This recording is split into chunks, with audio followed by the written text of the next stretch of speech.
Hola chicos, buenas tardes, bienvenidos a todos. J'espère que vous allez bien. Bienvenue sur la chaîne Madridisto. Aujourd'hui, on va pronostiquer donc les huitièmes de finale de cet Euro 2024.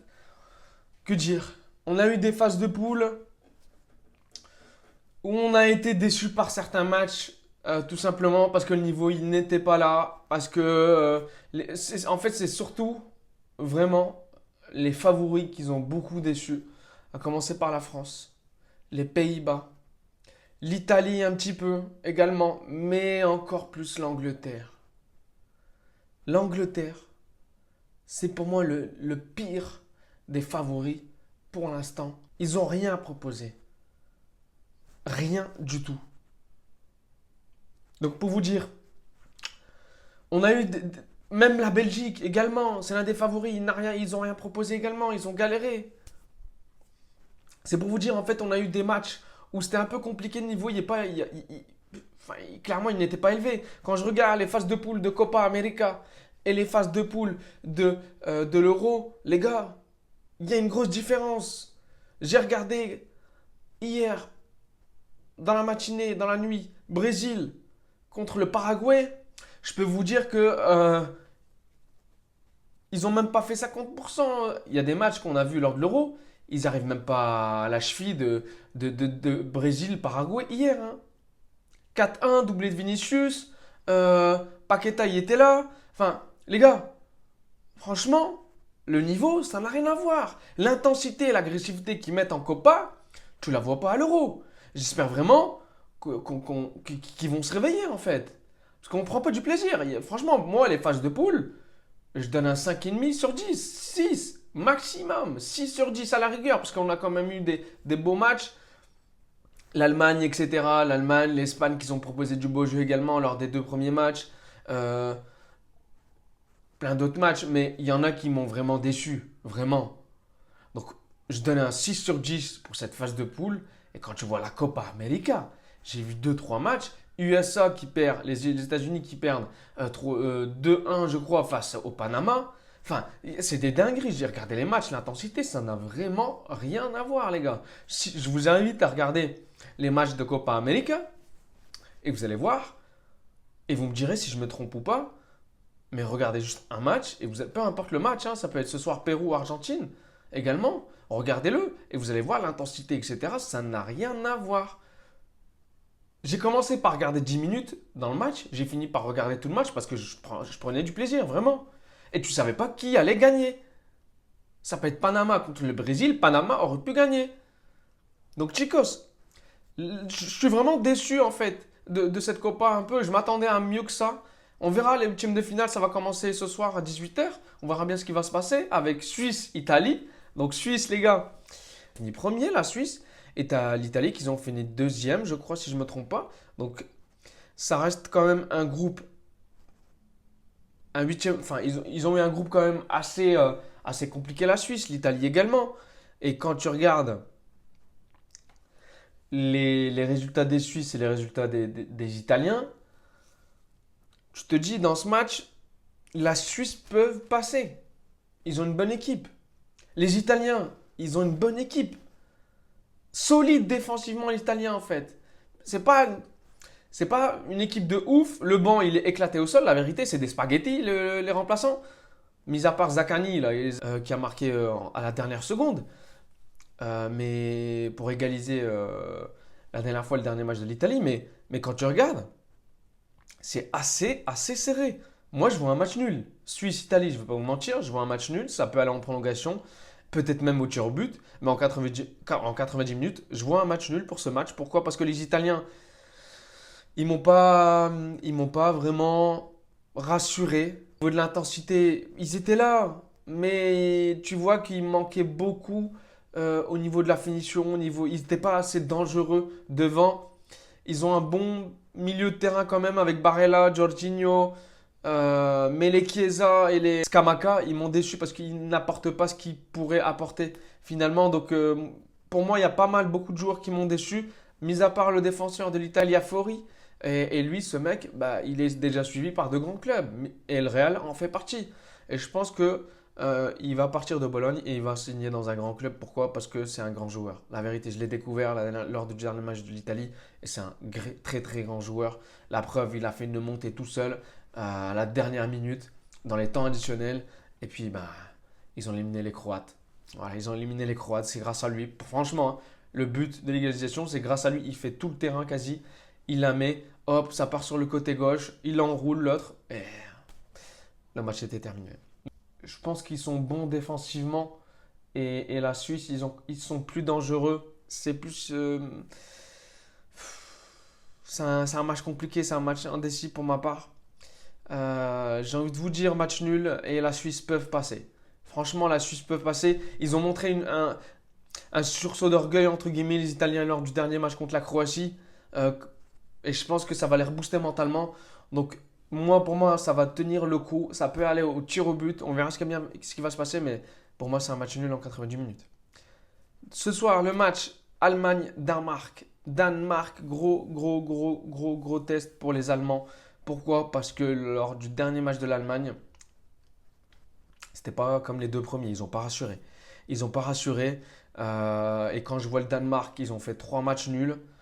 Ils n'ont pas perdu un seul match.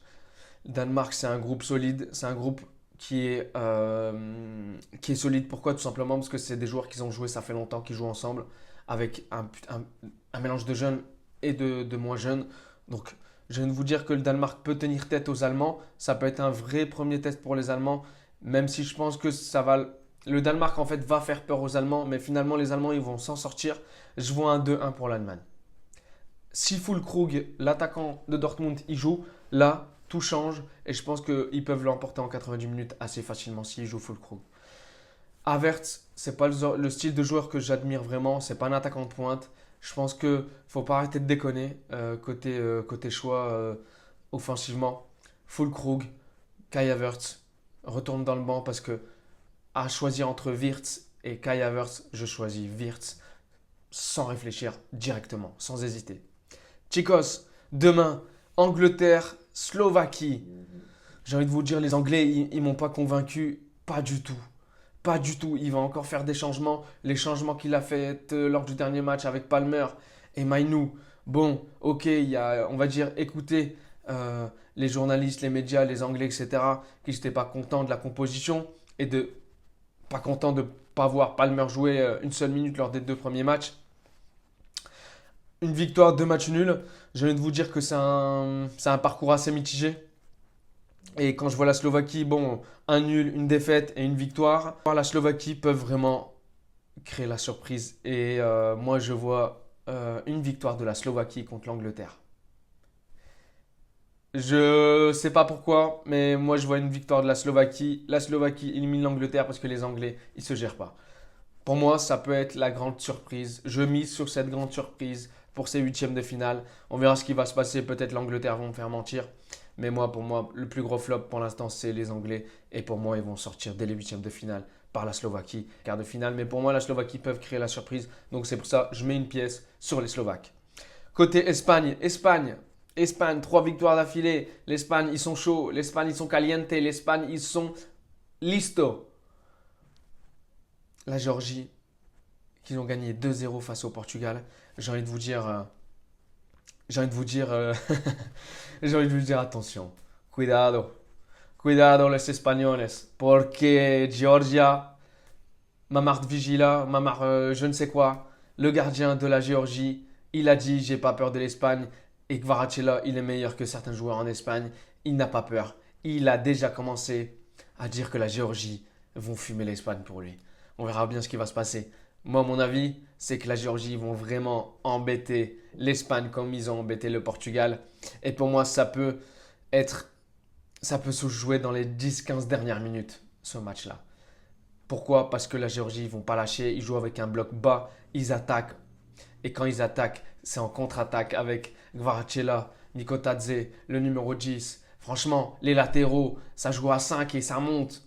Franchement, je pense que ça peut me faire mal pour la première fois à la défense de l'Espagne. Je vois un 2-1 pour l'Espagne. Ça peut se jouer dans les 10-15 dernières minutes, mais je vois quand même une victoire en 90 minutes pour l'Espagne. Pourquoi? Parce que l'Espagne, ils sont chauds.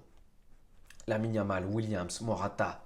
Il y a Dani Olmo, les gars, il peut rentrer à tout moment. Moi, je préfère Dani Olmo que Fabien Ruiz, même si Fabien Ruiz, il nous fait une quand il y a Rodri, il y a les défenseurs, Nacho qui a signé, il a quitté le Real Madrid, petit aparté. Il a quitté le Real Madrid, il a signé en Arabie Saoudite, Nacho qui nous quitte. Malheureusement, Nacho, il a fait le taf, il voulait pas jouer contre le Real Madrid. Et ça, je le respecte, j'aurais fait la même chose. Bravo à lui, en tout cas, pour son parcours qui est exemplaire, vraiment exemplaire. Nacho est parti, Euro, normalement il arrive, si c'est pas Euro, ça sera l'Italien. L'Espagne 2-1 contre la Géorgie, Chicos. Mikotadze, Kvaratskhelia, attention parce que Kvaratskhelia il s'est réveillé lors du dernier match. Les deux premiers matchs, on l'a pas vu, c'était plus Mikotadze. Mikotadze, meilleur buteur pour l'instant avec 3 buts et une passe D. Mikotadze, pour moi, il est en train de prouver et je pense qu'il va faire mal à l'Espagne. Avec Kvaratskhelia, bien évidemment, parce que Kvaratskhelia il vient de se réveiller également. Donc, pour les prochains matchs, donc il reste la Belgique contre la France, match nul pour moi et la France se qualifie en prolongation parce que les Belges ils vont rien lâcher. J'ai vu lors du dernier match contre l'Ukraine, à la fin du match ils sont tous parlé. De Bruyne, il a dit le prochain match, peu importe qui c'est, on va tout faire pour gagner. Je pense que les Belges sont remontés à bloc, ça va être compliqué les gars, ça va être compliqué. Moi je vois un match nul en 90 minutes, peut-être un 1-0 à la rigueur si voilà la défense des Belges ne se gère pas, peut-être un 1-1 et puis ça va en prolongation, mais je vois plus un 1-1 qu'un 0-0 en 90 minutes. Donc pour moi ça va être match nul, 90 minutes, prolongation, victoire, qualification de la France. Portugal, Slovénie. Portugal, pouf, madre mia. Ils n'ont pas rassuré comme contre la Géorgie, même si les Portugal ils ont fait tourner l'équipe. Donc, j'ai envie de vous dire, attention, attention, attention vraiment, parce que les Portugais, ils m'ont pas rassuré. Ils m'ont pas rassuré mentalement, ils ont pris un coup de matraque par les Géorgiens, même si les soi-disant titulaires n'ont pas joué. J'ai envie de vous dire, attention. Mais je vois le Portugal se qualifier par une courte victoire. 2-1, 1-0. Mais je vois une qualification du Portugal en 90 minutes. Il nous reste comme match, du coup, Autriche-Turquie. Un match pour moi qui est dans l'indécision également totale. Les Turcs, ils m'ont un peu fait peur défensivement lors du dernier match. Ils ont gagné la dernière seconde. Pourquoi? Parce que les Slovaques, je crois, ou la Slovénie, je ne sais plus, ils ont égalisé alors qu'ils étaient à 10. Ils ont galéré les Turcs pour gagner le match. L'Autriche, sensation, sensationnelle. Comme j'ai dit dans mon pronostic d'avant Coupe d'Europe, l'Autriche, pour moi, ça va être la surprise. Pour moi, encore une fois, l'Autriche vont passer et vont battre la Turquie. Peut-être, je pense, plus en 90 minutes qu'en prolongation. Je vois un 3-1 pour l'Autriche ou un 2-1 pour l'Autriche. L'Autriche se qualifie en 90 minutes pour moi. Et le dernier match, Pays-Bas-Roumanie. Les Roumains ont fini premier du groupe avec du coup l'Ukraine et les Belges. J'ai envie de vous dire, la Roumanie, malheureusement, va être éliminée par les Hollandais. Pourquoi? Parce que les Hollandais, je pense qu'ils ont eu un petit coup de mou face aux Autrichiens. Défensivement, ils ont pris cher. Et quant à Van Dijk, De Ligt, Dumfries, le latéral gauche, Nathan Ake, je ne comprends pas comment tu fais pour te prendre 3 buts par les Autrichiens. En tout cas, Chicos, les Roumains, ils ont une bonne équipe. Le dernier match, ils ont fait match nul. Donc pour moi, les Hollandais, ils ont quand même une meilleure équipe que les Roumains. Et je pense que lors de ce match-là, il n'y aura pas de surprise. Les Hollandais vont gagner en 90 minutes. Je vois, allez, peut-être un 2-0 ou un 2-1 pour les Hollandais, voire un 3-1 également pour les Hollandais. Pourquoi? Parce que je pense qu'il y aura un sursaut d'orgueil des Hollandais et que tout simplement, ils ont une meilleure équipe que les Roumains. Les Roumains, ils peuvent être solides défensivement, ils peuvent tenir, mais je pense qu'au bout d'un moment, ils vont lâcher. Et l'attaque des Pays-Bas va faire mal. Depay, Gakpo et puis Xavi Simons. Je pense que ça peut leur faire très mal. Et dès la première mi-temps, je pense que les Hollandais ils vont faire la différence et ils vont mener dès la première mi-temps. Donc voilà, chicos, pour les huitièmes de finale. Donc qualification pour moi des Pays-Bas, de l'Autriche, de la Slovaquie, Italie, Suisse. Encore indécis pour moi, je ne sais pas, mais ça peut être la Suisse. Je vois plus la Suisse que les Italiens. La France, le Portugal, l'Allemagne et l'Espagne. Voilà, chicos, pour mes pronostics pour cette Coupe d'Europe et ces huitièmes de finale. On verra bien ce qui va se passer. Hâte que le match commence dans peu de temps. Je vous souhaite un bon week-end. Profitez de votre week-end. N'hésitez pas à liker, à partager. Merci beaucoup pour le soutien et je vous dis hasta pronto pour le prochain débrief qui va être sûrement Allemagne-Danemark. Ciao, ciao.